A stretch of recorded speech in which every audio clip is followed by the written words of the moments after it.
Selamat pagi. Assalamualaikum warahmatullahi wabarakatuh, Ibu Bapak Waalaikumsalam semuanya. warahmatullahi wabarakatuh. Ya.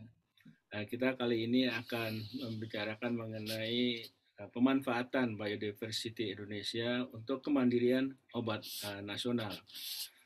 Yang akan menjadi narasumber kita ini Bapak Karyanto, beliaunya background-nya adalah farmasi. Dia sangat mumpuni karena sudah bertahun-tahun di bidang obat-obatan ini. Dan beliau juga founder dari istilahnya jamu digital dan suatu platform untuk jamu digital yang banyak mempromosikan mengenai jamu dan obat-obat tradisional.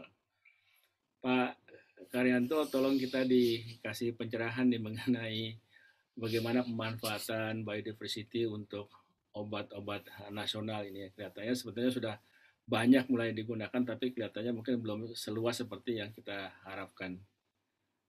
Enggak, Pak Karyanto? Terima kasih Mas Wendy, selamat pagi rekan-rekan di seluruh Indonesia. Saya merasa terhormat diundang dalam channel yang luar biasa ini. Pagi ini saya akan sharing tentang optimasi biodiversitas untuk kemandirian obat nasional. Jadi Bapak dan Ibu sekalian, kita sudah sangat paham bahwa Indonesia dikaruniai oleh Allah SWT satu karunia yang luar biasa berupa kekayaan alam, berupa tumbuh-tumbuhan, sekitar 30.000 spesies tumbuhan yang hidup di Indonesia, dan dari 30.000 ini sekitar 9.000 yang terindikasi berkhasiat obat. Nah, sayangnya baru digunakan sekitar 500-an atau mungkin kurang sedikit dari 500 yang sudah digunakan untuk pengobatan di Indonesia. Tentunya ini sebuah potensi besar untuk bangsa Indonesia di tengah kita ketergantungan terhadap importasi bahan baku obat. Jadi kalau kita simak dari beberapa pernyataan resmi dari Bapak Presiden terakhir saat beliau pidato di Senayan pada 16 Agustus 2021, kembali Bapak Presiden menegaskan bagaimana tentang kemandirian obat menjadi titik lemah yang sangat serius di Indonesia. Tentunya peringatan atau kegalauan Bapak Presiden kita, Bapak Joko Widodo ini satu hal yang memang faktual. Faktanya memang 90% bahan baku obat kita masih impor. Dan tentunya ini tidak saja membahayakan Mas Fendi dan rekan-rekan seperti saat pandemi COVID ini. Negara-negara yang lain kan lockdown ini. Sementara kita sangat tergantung bahan baku obat itu yang paling besar antara lain adalah dari India dan Cina. Coba bayangkan kita waktu Cina lockdown, tidak ada penerbangan sehingga importasi bahan baku obat juga sangat sulit dilakukan. Kalau itu berlangsung sangat lama, maka kelangkaan obat di dalam negeri akan sangat-sangat membahayakan ketahanan kesehatan nasional. Untuk itulah saya bersama rekan-rekan penggiat obat herbal Indonesia mendorong agar potensi bangsa ini bisa menjadi keunggulan daya bangsa, menjadi keunggulan daya saing bangsa Indonesia. Untuk itu, Mas Fendi, untuk menyambut kegalauan Bapak Presiden ini, kita tentunya harus berpihak. Kita harus ada keperpihakan kepada pemanfaatan obat herbal Indonesia sebagai pintu masuk kemandirian obat nasional. Beberapa poin penting yang saya sampaikan, ini saya sampaikan pada pagi hari ini adalah yang pertama, pemerintah seharusnya segera memasukkan obat herbal Indonesia ke dalam sistem JKN BPJS Kesehatan. Nah, Kementerian Kesehatan harus segera menerbitkan formularium nasional fitofarmaka. Semua sudah menunggu ini, Mas Fendi. Semua sudah menunggu bagaimana action Kementerian Kesehatan untuk segera menerbitkan formularium nasional fitofarmaka. Nah, fitofarmaka ini dalam 2 tahun terakhir di branding sebagai obat modern asli Indonesia atau OMAI, yaitu kategori obat herbal yang paling tinggi karena fitofarmaka ini sudah teruji klinis, sudah diuji kepada manusia, setelah uji praklinis ke hewan coba, dinaikkan lagi ke uji klinis ke manusia, sehingga khasiatnya tentunya setara dengan obat-obat konvensional yang berbasis sintetik atau bahan kimia. Yang kedua, perlu dukungan profesi kesehatan terutamanya rekan-rekan dokter dalam penggunaan obat herbal Indonesia di dalam pengobatan di pelayanan kesehatan formal. Sehingga kita berharap Fakultas Kedokteran di seluruh Indonesia juga sudah memberikan mata ajar kepada mahasiswa Fakultas Kedokteran tentang herbal Indonesia, sehingga nanti para dokter setelah lulus bisa menggunakan atau meresepkan obat herbal Indonesia karena sudah mendapat mata kuliah di fakultas masing-masing. Yang ketiga, tentunya harus ada sinergi, Mas Fendi. Sinergi pentahelik. Jadi pentahelik itu multi gotong royong dari multisektoral. Ada pemerintah, ada perguruan tinggi, ada pengusaha, ada komunitas profesi kesehatan, karena ini di bidang kesehatan, dan tentunya juga media. Nah, untuk pengembangan obat herbal Indonesia ini melalui hilirisasi secara optimal. Sekarang ini masih banyak riset-riset yang bagus-bagus, Mas Fendi, baik di lembaga perguruan tinggi maupun di lembaga riset nasional, masih belum dihilirisasi. Nah, kita berharap nanti penentuan pemberian dana untuk riset itu harusnya bermuara pada nanti jadi apa produknya setelah diriset. Jangan sampai riset itu hanya untuk sekedar, mohon maaf, mencari gelar S3, mencari gelar profesor, atau kenaikan pangkat ASN. Saya kira kalau itu dilakukan sangat-sangat disayangkan karena itu juga menggunakan uang negara, harusnya bisa kembali ke masyarakat dalam bentuk produk herbal yang berkualitas dan bermanfaat. Sementara itu pembukaannya, Mas Bendi. Ya, tadi mungkin untuk kita yang awam mungkin dijelaskan sedikit Pak. Tadi apa itu formalium sama tadi fitofarmaka ya? Fitofarmaka artinya kan obat tradisional yang sudah melalui semua uji, terus akhirnya sama ya dan baik keamanan maupun hasilnya dengan obat yang konvensional, apa begitu ya? Baik, mungkin saya breakdown lagi lebih lanjut, mungkin dengan tahapan penjelasan berikutnya akan lebih jelas. Jadi tujuan dari pengembangan obat tradisional Indonesia itu yang pertama, diterimanya dalam sistem pelayanan kesehatan. Jadi semua riset pengembangan herbal tradisional Indonesia itu harus muaranya bisa digunakan di dalam pelayanan kesehatan. Apakah di puskesmas, di klinik, dan tentunya di rumah sakit. Juga berkembangnya industri obat tradisional herbal juga peluang ekspor nih, Mas Fendi. Jadi beberapa waktu lalu saya sempat ke Kamboja, kemudian ke Filipina, juga ke India. Potensi Indonesia sangat besar untuk ekspor bahan baku obat herbal. Ya kita harapkan jangan ekspornya jangan dalam bentuk bahan mentah lah. Paling nggak sudah dalam bentuk ekstrak, syukur-syukur sudah dalam bentuk produk jadi. Dapat bersaing di pasar termasuk pasar global, berkembangnya agroindustri tanaman obat yang sangat besar potensinya. Barangkali saya lebih ke breakdown lagi bahwa di Indonesia itu ada beberapa jenis usaha bidang obat tradisional, Mas Bendi. Nah, dari sini nanti akan mengarah ke apa sih itu fitofarmaka. Yang pertama ada IOT, itu atau industri obat tradisional. Biasanya itu memproduksi obat-obat herbal yang dalam bentuk cairan, kapsul, pil, dan sebagainya. Kemudian ada yang khusus untuk memproduksi ekstraknya, disebut IEBA, industri ekstrak bahan baku alam. Kemudian yang lebih kecil lagi untuk industri obatnya, UKOT, usaha kecil obat tradisional. Kemudian ada yang UMOT, usaha mikro obat tradisional. Jadi lebih kecil lagi skopnya. Ada juga yang tidak perlu izin, jamu gendong atau kita sebut usaha jamu gendong atau usaha jamu racikan. Ya, dari sini, Mas Wendy, kemudian ada terklasifikasi bentuk obatnya. Bentuk obat tradisional itu ada 3, yaitu jamu yang kita sebut sebagai empiric based medicine, keamanan dan khasiatnya dibuktikan secara empiris. Nah, ini berdasarkan catatan-catatan di Surat Centini, resep-resep kuno yang sudah biasa digunakan oleh para tokoh-tokoh herbal yang saat ini sudah memproduksi jamu maupun OHT. Kemudian ada juga obat herbal terstandar atau OHT.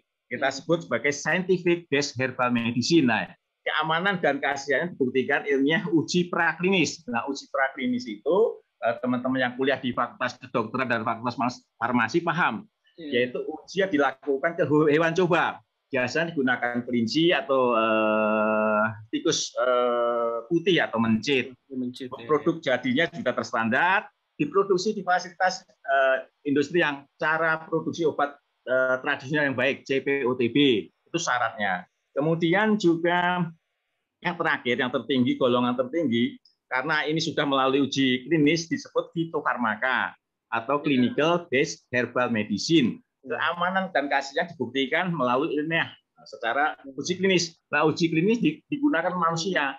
Jadi misalkan ada orang yang misalkan obat ini untuk meningkatkan hipertensi misalkan, untuk menurunkan hipertensi misalkan, itu digunakan uji cobanya itu benar-benar orang yang punya penyakit hipertensi, apakah fitofarmaka obat herbal ini bisa menurunkan tensi dari orang bersangkutan atau tidak. Sehingga uji fitofarmaka ini uji yang paling tinggi, uji kepada manusia, dan itu yang juga dilakukan terhadap uji klinis bahan baku obat sintetik. Nah, sehingga dengan asumsi seperti itu, harusnya fitofarmaka juga setara khasiatnya dengan obat sintetik atau berbahan kimia yang 90% bahan kimianya masih impor. Nah, untuk itulah kita banyak pihak yang mendorong agar fitofarmaka ini segera dapat masuk dalam JKN. Kementerian Kesehatan segera menerbitkan formularium nasional fitofarmaka agar obat modern asli Indonesia ini bisa masuk dalam sistem JKN atau BPJS Kesehatan. Demikian Mas Wendy penjelasannya. Oh begitu. Jadi posisi sekarang itu apa sudah ada yang masuk di dalam apa namanya formularium JKN itu? Belum. Jadi obat modern asli Indonesia itu branding dari fitofarmaka itu kira-kira kita bangun sekitar 3 tahun yang lalu, dan banyak respon positif baik dari Menteri Perdagangan, Menteri Perindustrian terkait dengan TKDN ini Mas Wendy. Jadi obat OMEI ini atau fitofarmaka itu TKDN-nya tinggi, bisa sampai 90% bahan bakunya dari dalam negeri, sehingga importasinya bisa sangat kita tekan. Untuk itulah kami beri judul tema hari ini itu biodiversitas Indonesia itu sebagai pintu masuk kemandirian obat. Karena itu tadi TKDN sangat tinggi, sampai 90% lebih gitu. Sehingga nanti kalau ini secara bertahap fitofarmakanya masuk dalam JKN, masuk dalam formularium nasional, secara bertahap akan mengurangi importasi bahan baku obat. Nah, taruhlah misalkan tahun depan ada 3 atau sampai 5 fitofarmaka masuk dalam JKN. Tahun depannya lagi mungkin 5 sampai 10. Nah, kalau itu terus dilakukan secara kontinu sehingga nanti bahan baku obat yang impor tadi sudah tersubstitusi oleh biodiversitas Indonesia. Karena terus terang aja memang kita harusnya bangga, bersyukur tidak semua negara seperti Indonesia. Indonesia itu kalau biota lautnya, biota laut itu tanaman obat maupun hewan yang hidup di laut dijumlahkan dengan yang di atas tanah atau di darat, kita nomor 1 Mas Wendy. Kita nomor 2 dari Brasil karena yang dihitung hanya di atas tanah. Coba kalau biota lautnya dihitung, dan potensi biota laut untuk obat herbal atau obat berbasis bahan baku alam Indonesia sangat besar. Nah, sehingga saya optimis kalau semua pihak berkolaborasi, bersinergi, saya yakin Indonesia secara bertahap akan mengurangi ketergantungan impor bahan baku obat. Iya, betul sekali. Itu saya dengar itu sampai saat ini kita ketergantungan terhadap bahan baku obat impor itu sangat tinggi ya Pak ya kalau sampai 90%. Jadi akan sangat sulit menyelesaikan masalah ini kalau kita berkutat dengan bahan baku obat kimia. Karena apa? Bahan baku obat kimia obat itu terdiri dari bahan kimia dasar, Mas Wendy. Jadi misalnya kita bikin paracetamol itu kita perlu puluhan item bahan kimia dasar. Nah, sementara Indonesia tidak memiliki industri kimia dasar, sehingga ya akhirnya nanti bahan kimia dasarnya impor baru dibikin formulasi. Yang kita khawatirkan efisiensi nggak nyampe. Akhirnya ya daripada beli masing-masing beli bahan baku kimia dasarnya baru dibikin bahan baku obat, mendingan langsung importasi bahan baku obatnya, pasti secara ekonomis lebih menguntungkan. Nah, makanya saya bersama teman-teman yang peduli dengan biodiversitas Indonesia mendorong bahwa kekayaan alam biodiversitas Indonesia itu menjadi solusi. Ya, memang diperlukan banyak langkah dan itu perlu kearifan banyak pihak, sehingga saya sampaikan di sini semua pihak harus saling bersinergi berpihak untuk merah putih, untuk kejayaan herbal Indonesia dalam rangka untuk kemandirian obat. Belum lagi kalau kita bicara multiple efeknya, Mas Wendy. Jadi industri herbal itu sudah mempekerjakan lebih dari 3 juta tenaga kerja ini. Coba kita bayangkan, kalau fitofarmaka ini masuk di dalam JKN, 5 aja deh, 5 obat fitofarmaka. Pasti industri bahan baku herbal meningkat pesat. Apakah kebutuhan jahenya, meniranya, sambiloto, dan sebagainya. Lapangan kerja akan terbuka luas. Karena apa? Hilirisasinya terbuka dari hulu ke hilir. Karena industri herbal pasti nggak mungkin menanam sendiri tanaman simplesia dibutuhkan. Pasti kerjasama dengan petani tanaman herbal. Nah, belum lagi potensi ekspornya. Karena terus terang aja, saya pernah ke India, ya, konsumsi herbal mereka itu tinggi. Karena apa? Makanan sehari-harinya tuh pasti ada kulitnya, ada jahenya, dan banyak rempah-rempahnya. Dan itu potensi, selain yang saya maksud bahwa potensi biodiversitas di Indonesia itu tidak hanya melulu untuk obat, Mas Wendy, tapi juga bisa untuk pangan atau food function-nya. Jadi sangat luas sekali nanti kalau kita bicara potensi biodiversitasnya. Cuma saya karena basicnya farmasi, saya lebih fokus untuk bagaimana nih obat-obat yang konvensional yang 90% bahan bakunya impor ini secara bertahap kita alihkan dengan substitusi menggunakan fitofarmaka. Karena dimensinya sudah sangat luas dari Mas Benny. Jadi kalau saya sampaikan, kalau kita masih importasi bahan baku, ya sudah, kita tinggal impor ke India, ke Cina, dan beberapa negara Eropa, tinggal diformulasi ke Indonesia, jadilah obat. Tapi secara ekonomi nasional, kita tidak mendapatkan banyak aspek, Mas Wendy. Kalau contohnya apa, Pak? Misalnya contoh ya, contohnya beberapa yang kira-kira mungkin potensial udah dimasukin, udah masuk kategori fitofarmaka, dan apa ya, potensi untuk masuk di dalam skema formaliumnya JKN itu. Ya baik, nanti saya akan jelaskan lebih lanjut. Jadi kalau kita bicara klasifikasi obat tradisional tadi, Mas Bendy, sekarang itu jamu yang sudah terdaftar nomor izin edarnya di Badan POM. Jadi setiap jamu itu harus mempunyai nomor izin edar atau NIE. Itu sampai sekarang itu sudah lebih dari 11.000 produk jamu yang terdaftar di Badan POM. Nah, saya sarankan Bapak Ibu sekalian, jika minum jamu sebaiknya belilah atau minumlah jamu yang sudah mempunyai nomor izin edar Badan POM, karena dipastikan formulasinya rasional, diproduksi fasilitasnya yang sudah CPOTB, cara pembuatan obat ya tradisional yang baik, sehingga nanti apa mutunya terjamin. Itu sudah lebih dari 11.000, Mas Bendy. Jadi sangat lengkap lah produk jamu kita untuk preventif dan promotif. Kemudian yang OHT sudah lebih dari 81 produk. Nah, ini OHT itu sudah terstandarisasi proses pembuatannya, bahan bakunya, kemudian juga uji praklinis. Kalau jamu tadi berbasis empiris, menurut formulasi dari nenek moyang yang sudah dulu meramu. Kita tinggal meneruskan. Dan itu banyak diteruskan oleh perusahaan-perusahaan jamu yang berbasis dari nenek moyangnya, dari kakeknya, diturunkan ke cucunya, dan sekarang masih eksis dalam bentuk jamu. Kemudian yang fitofarmaka itu memang baru 26 produk.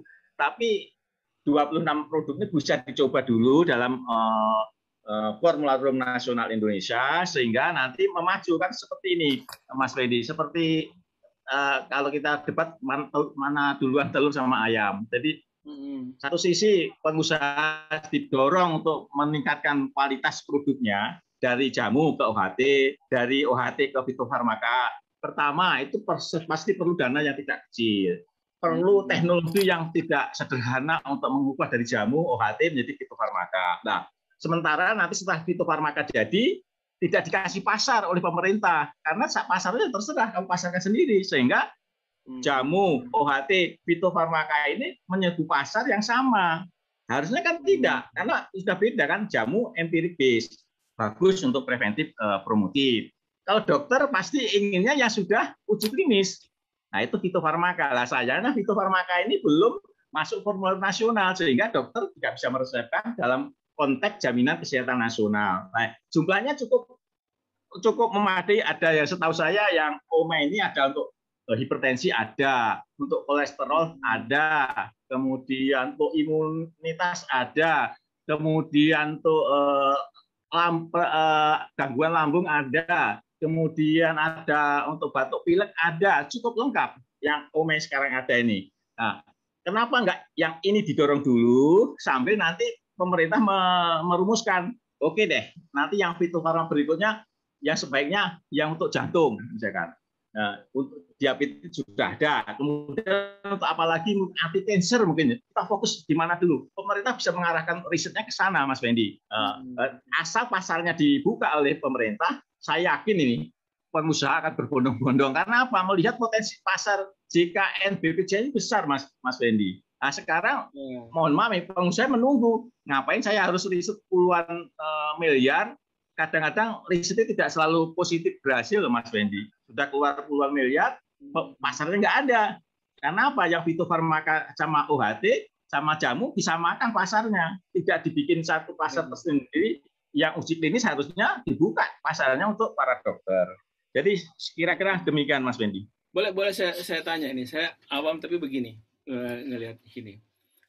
Misalnya katakanlah satu obat, Pak, ya, terdiri dari unsur, katakanlah unsurnya A, B, dan C.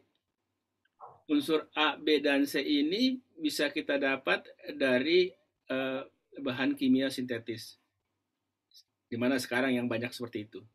Tapi unsur A, B, dan C ini bisa kita dapat juga dari ekstrak tumbuhan, dari herbal.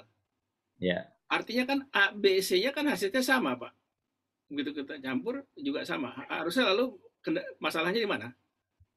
Ya, jadi memang kalau yang kimia itu, Mas Fendi, kan sudah single compound ya, Mas Fendi. Misalkan paracetamol itu ya untuk antipiretik, untuk painkiller maupun menurunkan demam. Tapi kalau herbal itu teman-teman harus pahami belum sampai single compound. Jadi seperti saya harus sebut satu perusahaan yang namanya Dexa. Dexa itu bikin namanya pusat riset OME, disebut di LBS, Dexa Laboratorium of Biomolecular Science. Itu salah satu pusat riset OME terbesar sampai saat ini, mungkin terbesar di Indonesia. Itu juga belum sampai single compound, baru bioactive fraction. Jadi misalkan nih di dalam mahkota dewa nih, di dalam mahkota dewa ini, tanaman mahkota dewa ini belum sampai single compound, tapi bioactive fraction ini bagus untuk misalkan untuk diabetes, baru bioactive fraction. Nah, di dalam bioactive fraction belum single compound, sehingga memang perlu penjelasan kepada para dokter. Mekanismenya sedikit berbeda dengan mekanisme penyembuhan dengan obat bahan baku kimia yang single compound. Jadi mekanismenya agak lebih rumit karena yaitu tadi belum menjadi single compound. Tapi sebetulnya ini juga menjadi satu kelebihan. Kalau saya gini, kalau dalam pandangan kita, manusia diciptakan Allah dari tanah ya. Sementara herbal yang kita minum juga dari tanah. Jadi tanah dengan tanah mestinya nggak ada bermasalah karena sudah bersumber dari satu community gitu loh. Jadi menurut saya dibalik cukup rumit menjelaskannya bagaimana mekanisme metabolisme herbal di dalam tubuh, tapi justru kelebihannya yang sering kita dapatkan dengan pengobatan herbal itu kadang-kadang memperbaiki organ tubuh. Nah, misalkan kita minum temulawak ini, Mas Fendi, kan terkenal untuk HEPA protektor. Nah, temulawak ini kan kandungan zatnya banyak, tapi untuk zat-zat tertentu dia bisa menjadi HEPA protektor sehingga bisa meningkatkan fungsi hati. Nah, ini kan bagus kalau kita kembangkan. Nah, kendalanya memang itu tadi saya sebutkan. Nah, perguruan tinggi kedokteran di Indonesia harus memasukkan kurikulum herbal, blok herbal ini diajarkan kepada mahasiswa fakultas kedokteran, sehingga setelah lulus teman-teman dokter paham nih mekanisme herbal itu sedikit beda dengan mekanisme obat kimia karena memang beda komponen, mungkin beda metabolisme di dalam tubuh. Namun di balik perbedaan itu justru banyak kelebihannya herbal ini. Buktinya apa? Di Jepang aja nih misalkan. Saya dapat cerita dari rekan-rekan yang sudah lama sekali domisili di Jepang, itu Kempo ya namanya, obat tradisional Jepang itu namanya Kempo. Itu seingat saya ada 150 Kempo formula yang sudah masuk JKN-nya Jepang. sehingga dokter-dokter di Jepang juga bisa meresepkan selain obat konvensional bahan bakunya dari kimia atau sintetik bahannya, juga dari obat tradisional yang disebut Kempo tadi yang sudah teruji klinis. Nah, itu sudah banyak sekali digunakan, tidak hanya untuk obat, tapi juga untuk suplemen. Nah, memang menurut informasi dari rekan saya di Tokyo, sudah 85% fakultas kedokteran di Jepang itu sudah mengajarkan Kempo. Nah, setelah lulus, tentunya dokter begitu ada formula Kempo sudah nggak tanya lagi. Nah, itulah yang kita dorong, harusnya fakultas kedokteran di seluruh Indonesia juga mengajarkan tentang herbal. Apa itu jamu, apa itu OHT, bagaimana fitofarmaka bekerja. Begitu lulus, loh ini ada resep fitofarmaka. Mereka sudah nggak tanya-tanya lagi nih, karena sudah belajar mekanismenya bagaimana, kalau nanti harus dicampur dengan obat kimia, apa yang boleh ada dan tidak, atau perlu minumnya 1 jam setelah minum obat konvensional, kan ada ilmunya, Mas Bendy. Ini belum, sehingga nanti ini memang menjadi pekerjaan bersama lah. Pekerjaan semua multi stakeholder dari fakultas dokteran juga memastikan lulusannya juga paham dengan herbal, teman-teman produsen herbal juga berbondong-bondong meningkatkan khasiatnya melalui uji klinis dan praklinis dulu ke uji hewan coba, baru ke manusia uji klinis, sehingga saat ketemu dokter sudah ini loh dok, fitofarmaka ini sudah masuk jurnal internasional. Bahkan dokter Wendy, waktu saya ke Filipina dan ke Kamboja, saya ketemu beberapa dokter di rumah sakit, banyak juga yang meresepkan OME Indonesia. Jadi saya kagum juga loh. Oh, ternyata dokter-dokter di luar negeri sudah percaya loh dengan obat modern asli Indonesia. Nah, kenapa Indonesia belum? Lah kita tunggu nih, mudah-mudahan Pak Menteri kita, Pak Budi Sadikin, yang kita apresiasi ya, sukses untuk pengadaan vaksin. Kita harus apresiasi kerja keras dari teman-teman Kementerian Kesehatan dalam hal pengadaan vaksin. Nah, bagaimana nih teman-teman Kementerian Kesehatan juga segera berpihak, segera memberikan pintu akses masuk agar obat fitofarmaka atau obat modern asli Indonesia ini juga bisa diaplikasikan di dalam sistem jaminan kesehatan nasional. Begitu Mas Fendi. Kalau dari sisi harga Pak, apakah juga itu salah satu juga yang menjadi tanda petik lah ya, kayak kendala atau apa gitu ya? Karena mungkin prosesnya mungkin lebih rumit ya, maka obat yang dari fitofarmaka dibanding dengan obat konvensional cenderung lebih mahal, apa begitu? Ya, sebetulnya itu sangat masalah supply and demand aja. Jadi sebetulnya saya S2-nya di bidang keuangan ya. Jadi karena kebutuhan fitofarmaka nasional itu masih kecil, unit produksi industri herbal untuk fitofarmaka kecil, otomatis pasti komponen-komponen pembentuk harganya, price structure-nya menjadi belum efisien. Karena apa? Ya masih kecil kebutuhannya. Coba nanti kalau bisa dimasukin dalam JKN, tentunya satu produk misalkan berapa ratus juta kapsul misalkan harus disediakan karena menjadi program pemerintah, karena diadakan oleh pemerintah, pasti akan turun harganya karena itu tadi skala produksinya, unit cost-nya pasti turun. Dan yang kita nggak perlu takut Mas Bendy, karena apa? Untuk masuk BPJS kan harus ditender, harus dilelang. Jadi dipastikan masyarakat Indonesia akan mendapat harga fitofarmaka yang terbaik. Nah, sekarang itu memang kalau kita amatin, kita bandingkan dengan obat sejenis dari sintetik atau konvensional, memang masih sedikit di atas harga obat sintetik. Ya karena itu tadi skala produksinya belum terpenuhi. Jadi menurut saya ini tidak akan menjadi persoalan besar. Tinggal nanti, oke, saya mau deal obat fitofarmaka nih untuk tahun depan untuk masuk BPJS.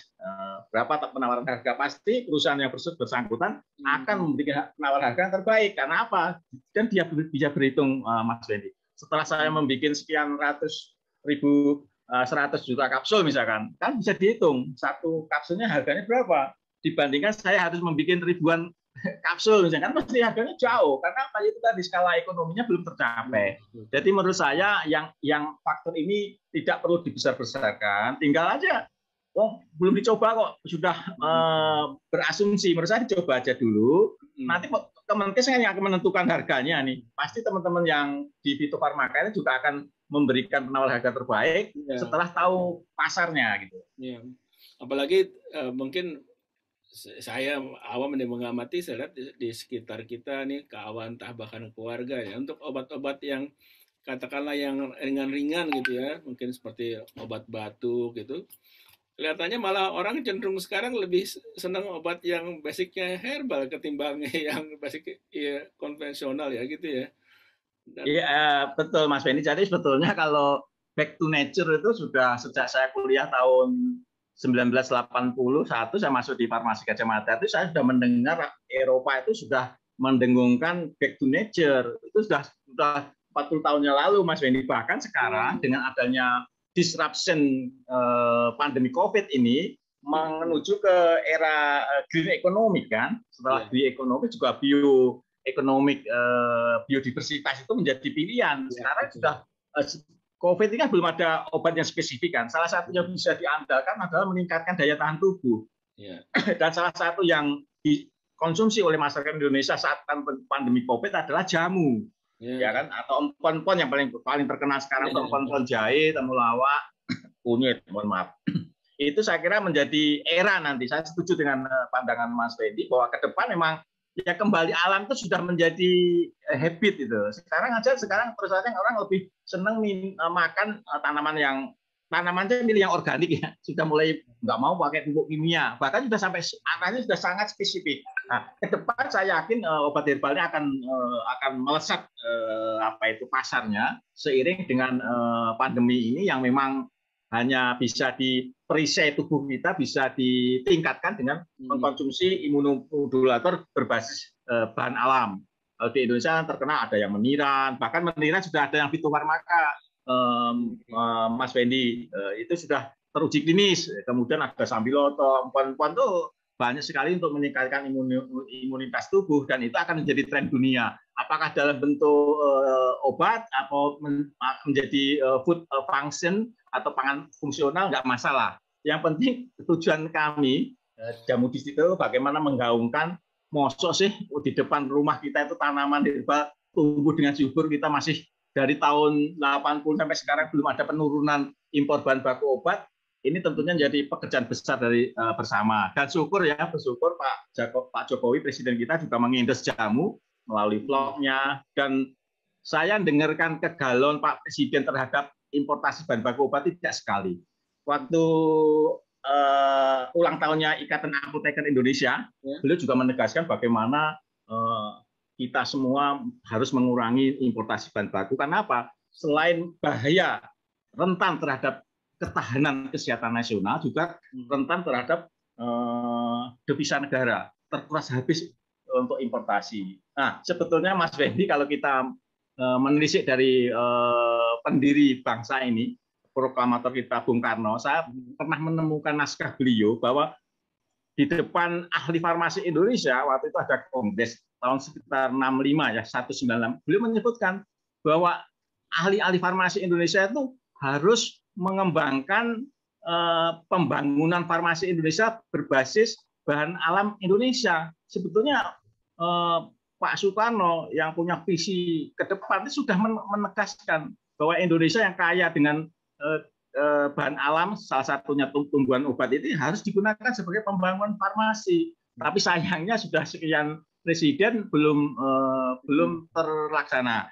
Namun sebetulnya ini kalau sepak bola, Mas Fendi, ini sudah tinggal kita sudah dapat penalti sebetulnya nih. Jadi saya dengar dari teman-teman Kementerian Kesehatan juga sedang menyiapkan tim formularium nasional untuk fitofarmaka. Saya dengar sudah sedang membentuk tim. Mudah-mudahan tim ini segera bekerja dan tinggal ditendang masuk ke gawang. Mudah-mudahan Pak Menteri, Pak Budi Sadikin bisa nendang ke gawang sehingga OMA ini bisa gol menjadi masuk dalam mainstream pengobatan nasional Indonesia, sehingga apa? Ke depan secara bertahap, saya bilang secara bertahap, nggak mungkin kita 0% impor bahan baku obat, tidak mungkin. Tapi ya bagaimana dari 90 menjadi 60, kemudian kalau sudah bisa mengurai separuh aja lah, dari 90% menjadi 45% luar biasa, Mas Fendi. Bagaimana tanaman obat nanti akan tumbuh pesat dan itu akan dinikmati rakyat kecil, terutama petani tanaman herbal yang akan mensuplai pabrikan besar untuk pengadaan bahan baku obatnya. Iya. Makasih sekali Pak Karyanto. Ini mungkin memang ya upaya begini harus terus-menerus ya kita dengungkan, dan bagusnya tadi Pak Karyanto bilang bahwa di dunia dan juga di masyarakat Indonesia ini sudah mulai back to nature.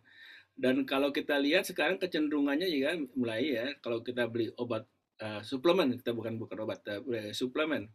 Orang cenderung untuk cari suplemen yang berbasis herbal, sekalipun harganya lebih mahal. Ini unik juga nih, kalau suplemen kita cari yang berbasis herbal, ya Pak ya. Kalau Ya. obat resep malah yang konvensional gitu ya. Ini, tapi ini artinya signal bagus lah, signal bagus.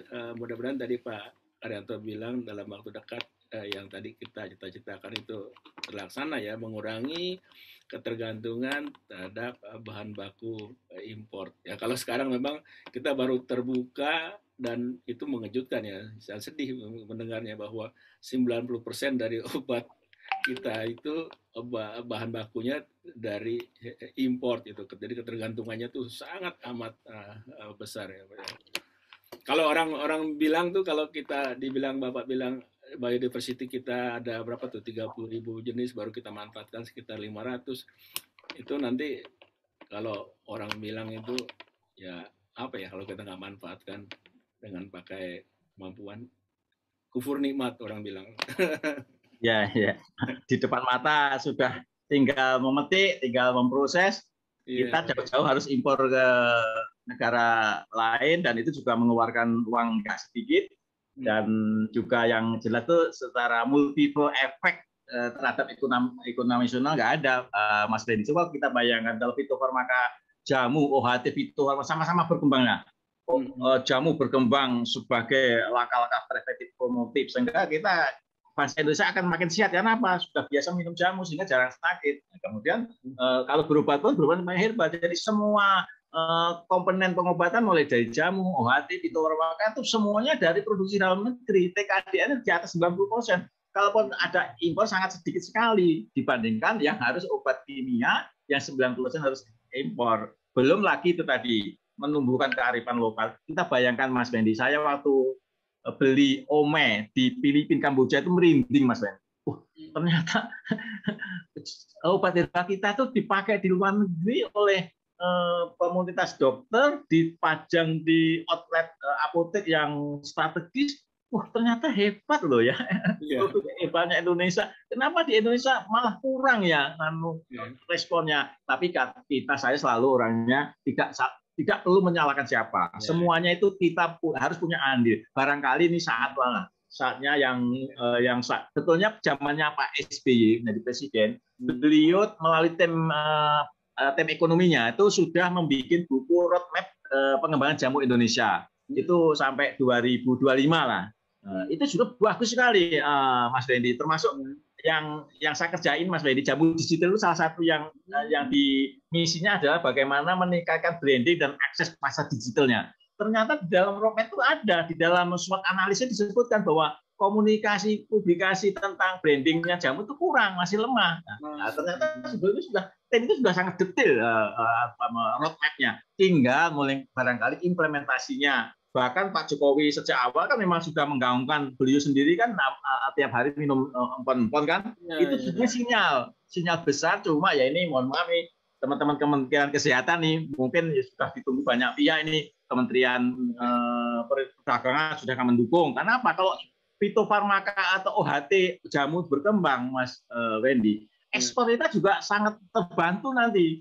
Karena banyak negara lain yang tidak sekaya Indonesia biodiversitasnya. Kalau jamu, OHT, fitofarmaka bisa berkembang di dalam negeri, potensi ke luar negeri sangat terbuka lebar. Banyak juga loh sekarang produsen jamu itu yang sudah ekspor ke Rusia, ke ASEAN pastilah. Bahkan banyak juga produsen ekstrak belum menjadi produk jadi itu juga diekspor ke negara maju. Misalnya ekstrak temulawak ini banyak dibutuhkan misalkan di Amerika dan juga di Eropa. Sehingga ke depan ini prospek biodiversitas dalam bentuk ekstrak, dalam bentuk food function atau pangan fungsional atau bentuk jamu, OHT dan fitofarmaka menjadi pasar global. Nah, itulah, tapi itu syaratnya sebaiknya sebelum mengglobal kita mantep dulu di dalam negeri. Yang belum mantep itu belum digunakan oleh dokter aja nih. Dulu kan alergi dokter mendengar obat herbal Indonesia. Sekarang karena ada OHT dan fitofarmaka, mohon maaf kalau dokter kan memang mohon maaf kuliahnya kan berbasis ilmiah. Kalau disodori empiris pasti bagaimana mekanismenya, apa kajian saintifiknya. Kalau dengan dokter disodori dengan fitofarmaka, sudah uji klinis, sudah masuk jurnal internasional, bahkan mungkin sudah dipatenkan skema internasional, pasti dokternya akan welcome. Dan itu yang saya temui, Mas Wendy. Beberapa dokter di Kamboja dan Filipina yang saya temui itu juga respect dengan OME Indonesia. Sungguh membanggakan lah. Mudah-mudahan nih dengan upaya banyak pihak, termasuk channelnya Mas Wendy ini, menggugah banyak pihak. Nah, tinggal sekarang semua menunggu Kemenkes ini agar formularium nasional fitofarmaka atau OME diterbitkan, sehingga secara bertahap obat herbal nasional itu sudah masuk sistem nasional. Itu pasti kebanggaan luar biasa. Betul. Herbal Indonesia digunakan dokter di semua rumah sakit, di layanan asuransi BPJS yang ditunjuk oleh pemerintah. Pasti nanti asuransi swasta akan ikut. Karena apa? Ya nanti kan ada TKDN nih. TKDN nih, barangkali saya senang nih pejabat dari Kementerian Perindustrian, Kementerian Perdagangan itu tetap ke TKDN. Kalau ada TKDN, pilih TKDN.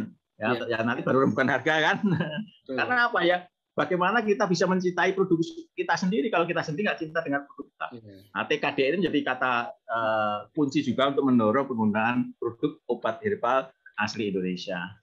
Baik. Iya betul juga ya. Jadi banyak sekali manfaatnya, bukan dari sisi pengobatan saja, tapi dari sisi ekonomi dan industri dan lain-lain ya Pak ya, betul. Iya.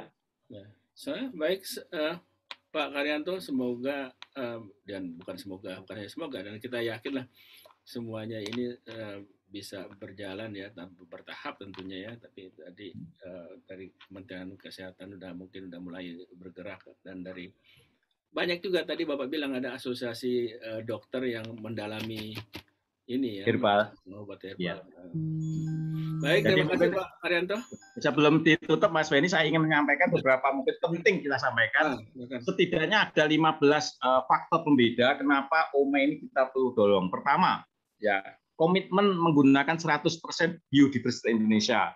Nah ini pasti semua hilirisasinya jangan semua, mulai dari petani, peneliti, produsen, profesi kesehatan, asuransi kesehatan, sampai nanti penggunanya atau konsumen. Kemudian discovery obat bahan alam menggunakan metode tandem chemistry bioassay. Ini salah satu juga temuan baru yang bisa digunakan untuk pengembangan. Oh ternyata temuan obat herbal kita itu juga menggunakan metode yang canggih lah. Belum lagi menggunakan advanced fractionation teknologi, sehingga fraksinya nanti lebih murni dibandingkan ekstraksi biasa. Kemudian ada paten di beberapa negara. Jadi kita bangga, ternyata OME Indonesia itu tidak hanya dipatenkan di Indonesia, tapi juga di luar negeri. Belum lagi Badan POM juga sangat mendukung adanya cara uji klinis yang baik untuk obat herbal. Kemudian mendukung kemandirian obat secara nasional. Mendukung adanya evidence based medicine, good manufacturing practice untuk obat herbal otomatis naik. Kemudian juga adanya laboratorium yang canggih, dan juga yang penting juga bagaimana obat herbal Indonesia itu punya pasar global, sehingga nanti kita tidak bicara obat jamu OHT sama fitofarmaka itu hanya jago kandang, tapi saya yakin tiga-tiganya bisa berkembang dengan segmentasi pasarnya masing-masing, Mas Wendy. Jadi jamu diaspora kita di banyak negara banyak kan, Mas. Diaspora Indonesia bisa menjadi pintu masuk menggunakan jamu di luar negeri. OHT sama fitofarmaka bisa masuk komunitas dokter dan farmasis seluruh dunia untuk menggunakan OHT dan fitofarmaka Indonesia. Demikian closing statement saya. Mudah-mudahan menginspirasi banyak pihak, terutama teman-teman yang sekarang sedang mempunyai kewenangan untuk menerbitkan satu policy, agar policy yang mendukung obat nasional berbahan baku biodiversitas Indonesia menjadi diberikan karpet merah. Tidak ada salahnya kita memberi karpet merah, memberi penghargaan terhadap produk Indonesia yang sudah teruji klinis, yang sudah diakui oleh banyak profesi, terutama profesi kesehatan, untuk naik kelas, untuk digunakan untuk menyehatkan bangsa Indonesia. Hmm. Demikian Mas Fendi. Baik, betul sekali, Pak Karyanto, ini bermanfaat sekali bagi kita semua. Terima kasih banyak Pak Karyanto atas ininya sharing dan tukar informasinya kepada kita, membuka mata kita ini tentang potensi besar dari biodiversity Indonesia untuk kemandirian obat nasional. Sekali lagi terima kasih Pak Karyanto. Terima kasih Mas Fendi diundang di Iptek Voice. Mudah-mudahan kita semua sehat semua. Herbal Indonesia bisa mendunia. Semoga demikian. Assalamualaikum warahmatullahi wabarakatuh. Waalaikumsalam warahmatullahi wabarakatuh. Pak Karyanto, ini ya nanti kalau